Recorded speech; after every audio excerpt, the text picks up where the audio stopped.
Hi friends, welcome back the Jagannatham vlogs. ఈ వీడియోలో ఒక ప్రాముఖ్యమైన వ్యక్తి గురించి మనం నేర్చుకుందాం. అది సరోజినీ నాయుడు. సరోజినీ నాయుడు గురించి మీకు తెలుసా? ఈ పారాగ్రాఫ్లో ఆమె గురించి మనం తెలుసుకుందాం. సరోజినీ నాయుడు 1879వ సంవత్సరం ఫిబ్రవరి 13న హైదరాబాదులో జన్మించింది. ఆమె తండ్రి పేరు అఘోరనాథ చటోపాధ్యాయ, తల్లి పేరు వరద సుందరీదేవి. ఆమె భర్త జనరల్ ముత్యాల గోవిందరాజులు.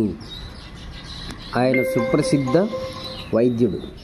1915 సంవత్సరంలో ఆమెకు మహాత్మా గాంధీతో పరిచయం ఏర్పడింది. 1930 సంవత్సరంలో ఆయన పిలుపు నందుకొని ఉప్పు సత్యాగ్రహంలో పాల్గొంది సరోజినీ నాయుడు.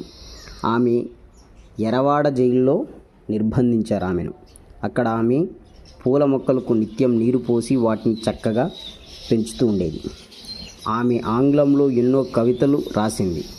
ఆంగ్ల కవిత్రిగా మంచి పేరు కూడా సంపాదించుకుంది. అంతేకాదు, భారత కోకిల, nightingale of India, very very important point, గొప్ప పేరు కూడా సంపాదించుకుంది. ఇది సరోజినీ నాయుడు గురించి. ఓకే ఫ్రెండ్స్, సరోజినీ నాయుడు గురించి మనం 1879 ఫిబ్రవరి 13న ఆమె జన్మించింది. అఘోరనాథ్ చటోపాధ్యాయ తండ్రి పేరు, తల్లి పేరు సుందరాదేవి. జనరల్ ముత్యాల గోవిందరాజులతో ఆమెకు పెళ్ళైంది. 1915 సంవత్సరంలో ఆమెకు మహాత్మా గాంధీతో పరిచయం ఏర్పడింది. ఉప్పు సత్యాగ్రహంలో పాల్గొంది. తర్వాత ఏర్వాడ జైల్లో ఆమె నిర్బంధించారు. అక్కడ ఆమె పూలు పెంచుకుంటూ జీవించింది.